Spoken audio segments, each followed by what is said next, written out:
मुझे अपने खालू और काल का लंबा प्रोग्राम देखने का बहुत ज़्यादा शौक था। मैं जब भी रात जागती खालू और काल के कमरे से बस एक ही आवाज़ सुनने को मिलती, थोड़ी देर और बस थोड़ी देर सब्र कर लो। लेकिन खाला कहती अब मुझसे बर्दाश्त नहीं होता। मैं जब भी इस तरह की आवाज़ सुनती तो दिल ही दिल में जलने लगती। मैं जानना चाहती थी आखिर खालू ऐसा भी कौन सा काम करते हैं कि काल की हिम्मत जवाब दे जाती है। एक रात यही राज जानने के लिए अंदर छुप गई। लेकिन उस रात मेरे होश उड़ गए। जब खालू में एक जवान लड़की थी, लेकिन भरी जवानी में ही बेवा हो गई थी, क्योंकि मेरा शौहर अचानक ही एक हादसे में गुजर गया था। इसलिए मैं अपने घर वापस चली आई थी। लेकिन मेरे महके के हालात तो मुकम्मल ही बदल गए थे। खासकर मेरे खालू की शादीशुदा जिंदगी बड़ी अजीब हो गई थी। मेरे शौहर के इंतकाल से करीबन हफ्ता पहले ही खालू की तीसरी शादी हुई थी और अब मैं विवाह होकर अपने घर पहुंची तो यह देखकर हैरान रह गई कि हर सुबह मेरी नई नवेली खाला किसी न किसी कोने में बैठकर रोती हो रही होती और रिजा की हालत बहुत ही अजीब सी होती। कई दफ़ा तो मैंने खाला को बुरी तरह लंगड़ा कर चलते हुए भी देखा था कि कई दफ़ा वह पेट पर हाथ रखे फूट फूट कर रो रही होती, लेकिन मेरे पूछने पर हमेशा खामोश हो जाती और शर्म से मुंह फेर लेती और उनके इस अंदाज पर मुझे भी तंगी महसूस होती और मैं मजीद सवाल ना कर पाती। लेकिन एक दिन जब मैंने खाला को नाश्ते के टाइम किचन में रोता देखा तो मुझसे रहा ना गया। मैंने उनसे पूछा कि आखिर मामला क्या है। मेरी बात सुनकर वह कहने लगी कि तुम भी तो शादीशुदा हो, तुम भी इस दौर से गुजर चुकी हो, तुम्हें भी मालूम होगा कि मुझ पर हर रात क्या गुजरती है। जब शौहर इस उम्र में भी 10 मर्दों जितनी ताकत रखता हो तो बीवियों का हाल ऐसा ही होता है। खाला की बात सुनकर मैं शर्मिंदा हो गई थी, लेकिन मेरे साथ तो ऐसा कुछ नहीं हुआ था। हालांकि मैं अपने शौहर के साथ इतने दिन ऐसे गुजार रही थी और मुझे इस तरह की तकलीफ का अंदाजा था। लेकिन मैं हैरान थी कि मेरा 50 साला खालू ऐसा क्या करता है कि जिसकी वजह से खाला इस कदर परेशान है। इस उम्र में तो इंसान की हड्डियों में इतनी जान भी नहीं होती। खालू भी दुबला पतला सा आदमी था। इस दिन के बाद से मैंने खाला से कोई सवाल ना पूछा। 10 दिन तक मैं खामोशी से इनकी हालत देखती रही और दिल ही दिल में अपने खालू को ताकत पर हैरान होती रही। मेरी शादी को ज़्यादा अरसा नहीं हुआ था कि मेरा शौहर हफ्ते में 2 बार भी मेरे करीब आ जाता तो उसके बाद वह बहुत ज़्यादा थक जाता। हालांकि मेरा शौहर 25 साल का एक जवान मर्द था, लेकिन खालू तो रोज रोज ही खाला को परेशान करता था। हर सुबह खाला भीगे बाल लेकर सुर्ख आंखों के साथ कमरे से निकलती और बड़ी मुश्किल से घर के कामकाज ना पटते। मैं और अम्मा हर रोज ही बेबसी से खाला को तकलीफ में देखते थे, लेकिन हम दोनों ही खाला के लिए कुछ नहीं कर सकते थे। कभी कभी तो मुझे लगता कि खाला झूठ बोलती हैं। खालू इतनी उम्र में रोज रोज यह सब कैसे करते थे। और फिर एक रात जब मुझे नींद ना आई और मैं अपने कमरे से निकली तो बिलाडमी खालू के कमरे की तरफ पहुंच गई। और जैसे ही मैंने दरवाजा से कान लगाए तो अंदर से आती अम सुनकर मैं शर्म से पना पना हो गई। खाला गुस्से में खालू से कह रही थी, तूने तो मेरा जीना ही मुश्किल कर दिया है, कुछ तो शर्म कर। मुझे तो लगा था कि कुछ ही दिनों की बात होगी, लेकिन तेरा दम तो खत्म ही नहीं हो रहा। अब मेरी बस हो गई है, मैं इससे ज्यादा बर्दाश्त नहीं करूंगी, छोड़ दे मुझे। जबकि खालू कह रहे थे कि अभी वक्त ही कितना हुआ है और तुम ऐसी बातें कर रही हो। मैं तुमसे ऐसी मोहब्बत करता हूँ जो सारी जिंदगी खत्म ना होगी। कुछ देर की खामोशी के बाद खाना की सिसकियों की आवाज़ें सुनाई देने लगी थी और मैं समझ गई थी कि अंदर क्या हो रहा होगा। शर्म के मारे मैं वापस पलट गई और मुझे यकीन हो गया था कि खाला ठीक ही कहती है। इस उम्र में भी खालू ठीक ठाक सेहतमंद था। इस दिन के बाद से मैंने खाला की तरफ से अपनी आंखें बंद कर ली थी, क्योंकि यह मियां बीवी का जाती मामला था। मगर महीना ही हुआ था कि एक सुबह मेरी हड्डी कट्टी खाला रोते हुए अपने कमरे से निकली। इसके हाथ में सामान का बैग भी था। उसने मेरी अम्मा की तरफ एक नज़र डाली और कहने लगी, बस मैं मजीद इस आदमी के साथ गुजारा नहीं कर सकती। इसने तो मेरी जान ही निकाल कर रख दी है। मैं अपने मायके जा रही हूँ।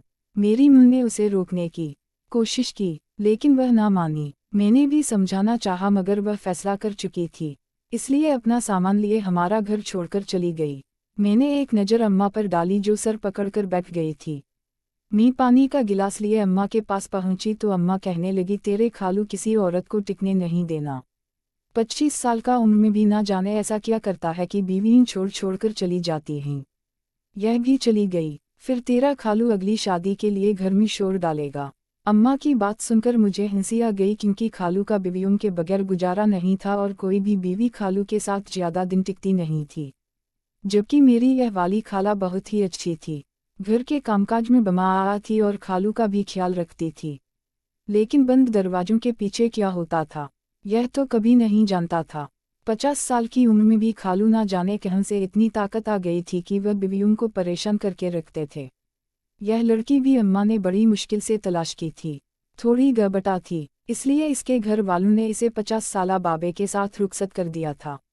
जब मेरी शादी हुई थी इस वक्त मेरी पहली खाला जिंदा थी और सब कुछ बिल्कुल ठीक ठाक था। लेकिन उस बाद जब खाला का इंतकाल हुआ तभी से खालू की शादियों का सिलसिला शुरू हो गया। ना जाने मेरी पहली खाला खालू को किस तरह झेलती थी, लेकिन नई आने वाली खाल ने तो कुछ ही दिनों में वापस जाना मुनासिब समझा और जब मैं वाह होकर लौटी तो मैंने खुद अपनी आंखों से देखा कि हर सुबह जवान खाला का क्या हशर होता था। मैंने अम्मा को दिलासा दिया और कहा कि आप फिक्र ना करें, सब ठीक हो जाएगा। लेकिन यह बात मैं भी जानती थी और अम्मा भी कि इतनी जल्दी कुछ भी ठीक नहीं होगा और वाकई ऐसा ही हुआ। 2 दिन भी नहीं गुजरे कि खालू ने घर में शोर डाल दिया कि समझ चली गई है तो क्या हुआ, मेरे लिए किसी नई दुल्हन को ले आओ, मैं अकेला नहीं रह सकता। अम्मा ने सर पीटा और खालू से कहा कि जब तक तुम्हारी हरकतें नहीं सुधर जाती मैं तुम्हारी शादी नहीं करवाऊंगी। वैसे भी समा अभी तुम्हारे निकाह में है, इसको मना कर वापस लेकर आऊं। खालू हाथ जोड़कर कहने लगे वो तो बहुत नखरे वाली थी, हाथ लगाऊं भी तो उसे नखरा आता था। मुझे ऐसी लड़की नहीं चाहिए, अब की बार मुझे कोई दरमियानी उम्र की तंदुरुस्त औरत चाहिए जो मेरा साथ निभा सके। समा का तो बहुत नखरे चढ़े हैं। खालू पाआमेज़ कर कर मेरा मुंह खुला का खुला रह गया। अम्मा गुस्से में उठकर कमरे में चली गई और मैंने शर्म से मुंह नीचे कर लिया। खालू तो 20-22 साल के लड़की की तरह पाआमेज़ लिस्ट सुना रहे थे, जबकि खुद 50 साल के थे और सर के पूरे बाल भी सफ़ेद हो चुके थे। अम्मा ने खालू की बात को नज़रअंदाज कर दिया, लेकिन खालू की जिद वहीं की वहीं थी। ना वह खाना खा रहे थे ना किसी से बात कर रहे थे, इन्हें बस शादी करनी थी। कालू ने खुद को कमरे तक महदूद कर लिया था। अम्मा मुझसे गुस्से में कहने लगी, इतने बुढ़ापे में भी इसके कुंकल खत्म नहीं होते। कितने ही लोग बीवियों के मरने के बाद तहाँ रहते हैं, लेकिन इसे तो बस बीवी चाहिए और वह भी अपनी मनपसंद की। इस उम्र में इसे कौन लड़की देगा, मैं कहाँ से ऐसी लड़की की तलाश करके लम।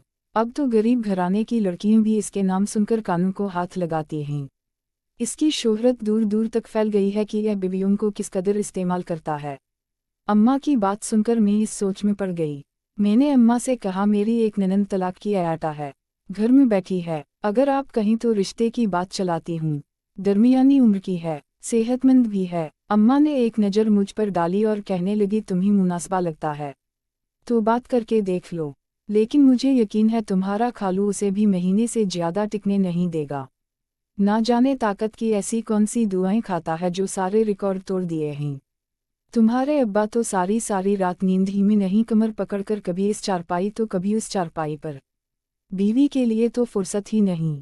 और एक तुम्हारा खालू है जिसने अपनी बीवियों को इस कदर परेशान कर रखा है। अम्मा अपने दिल ही दिल की दास्तान सुनाने लगी।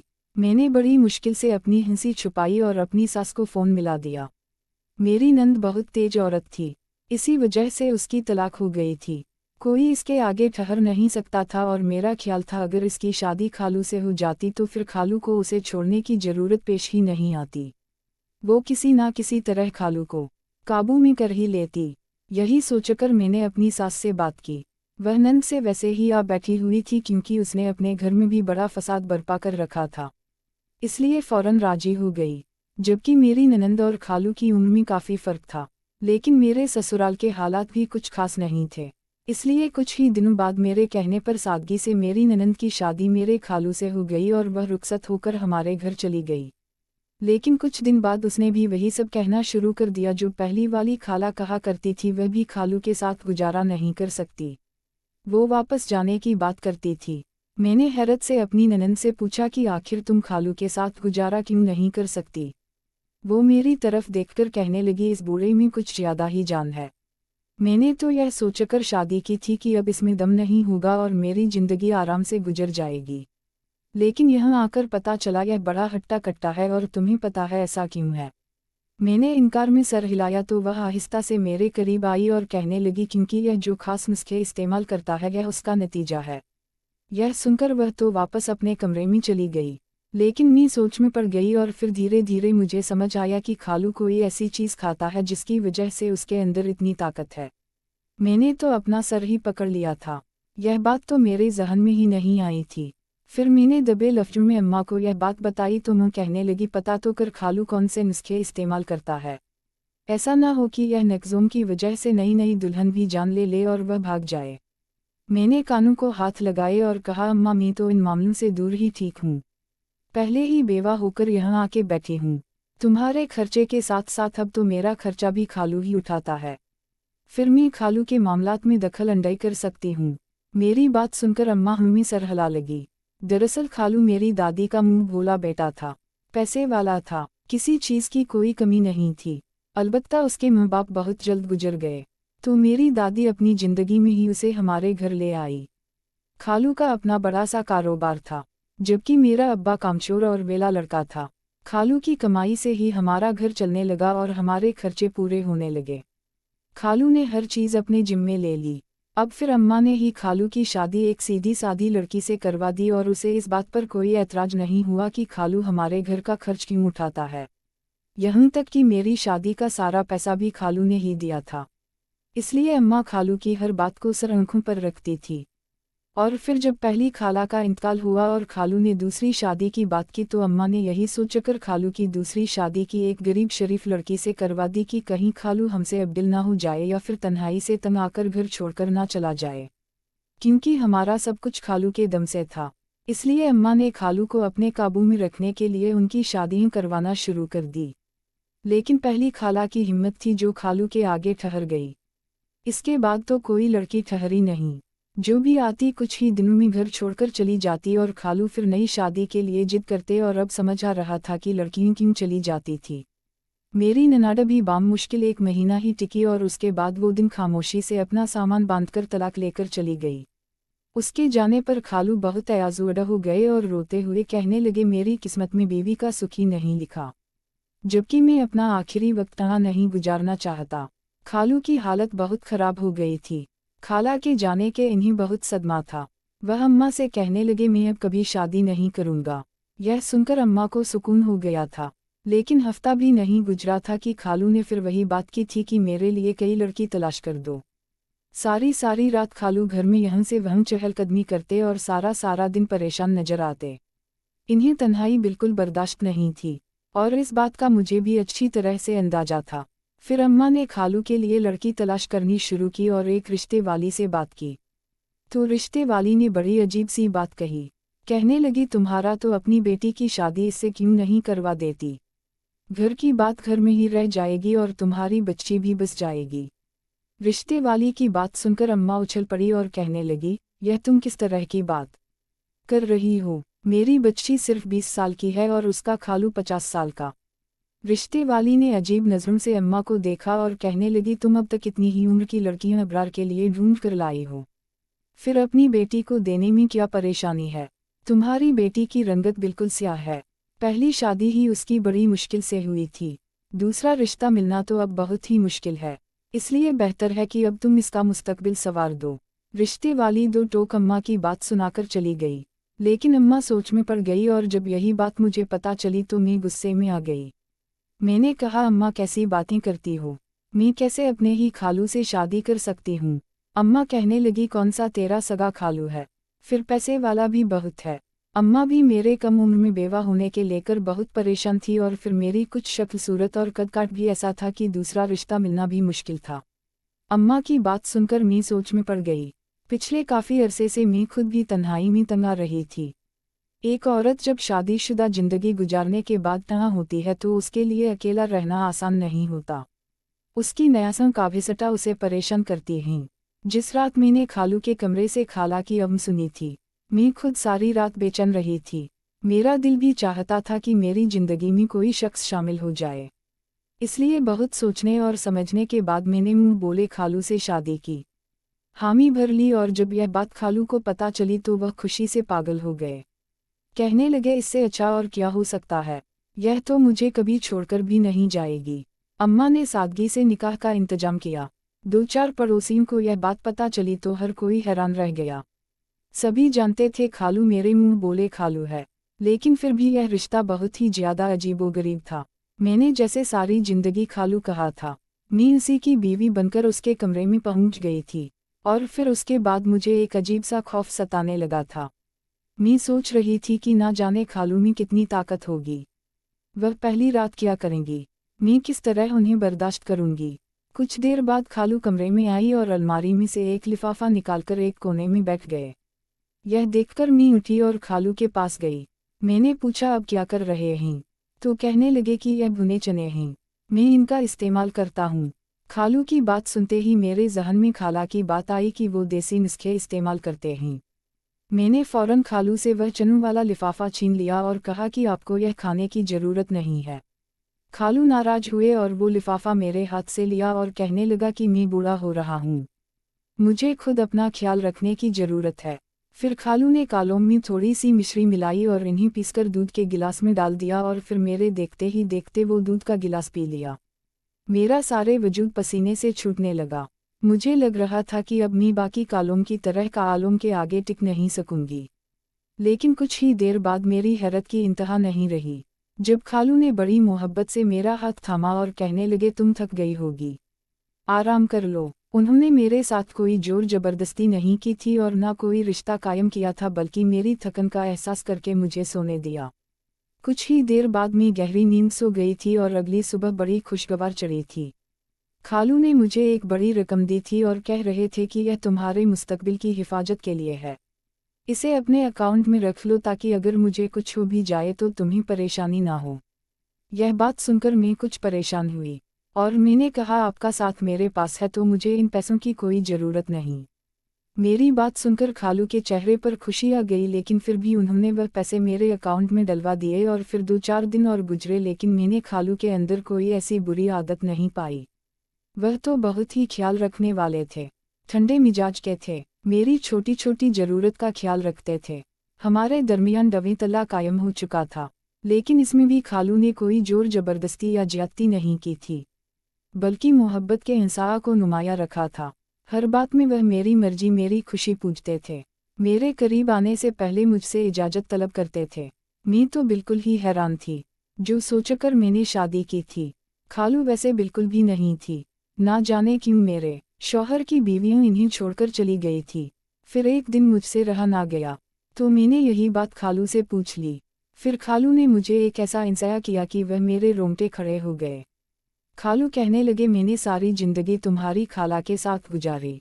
तुम्हारी खाला मेरी छोटी छोटी बातों का ख्याल रखती थी, इसलिए मेरे लिए यहाँ रहना मुश्किल था और मैं शादी की बात करता था। लेकिन जो भी लड़की शादी होकर आती उसकी नज़र अगले ही दिन मेरे पैसों पर जम जाती। जैसे मैंने तुम्हें तुम्हारे मुस्तकबिल के लिए पैसे दिए हैं, वैसे मैं अपनी पहली बीवियों को भी शादी के अगली सुबह ऐसे ही पैसे दिया करता था। वह मेरे साथ खुद को गैर महफूज तस्वुरा ना करें, यह ना सोचे कि मैं इतने बाआए में गुजर गया तो उनका क्या होगा। लेकिन पैसा देकर उनकी नीयत बदल दी और उन्होंने कुछ ही दिनों बाद मुझसे बहुत सारा पैसा लेकर तलाक लेना मुनासिबा समझा। वो मुझे इस कदर परेशान कर देती थी कि मैं इन्हें छोड़ने पर मजबूर हो जाता। फिर वह खुद ही किसी बहाने से मुझे छोड़ जाती और मैं भी इन्हें दोबारा लाने की बात ना करता, क्योंकि ऐसी औरत को मैं दोबारा अपने साथ क्यों बसटा जो पहले ही पैसे की खातिर मुझसे जुड़ी थी। मैं यही सोचकर शादियां करता चला गया कि एक ना एक दिन मुझे कोई अच्छी और नेक बीवी मिल जाएगी, जैसे मेरी दौलत नहीं बल्कि मुझसे सरोकार होगा, जो बीवी बनकर मेरा ख्याल रखेगी। लेकिन ऐसा ना हो सका।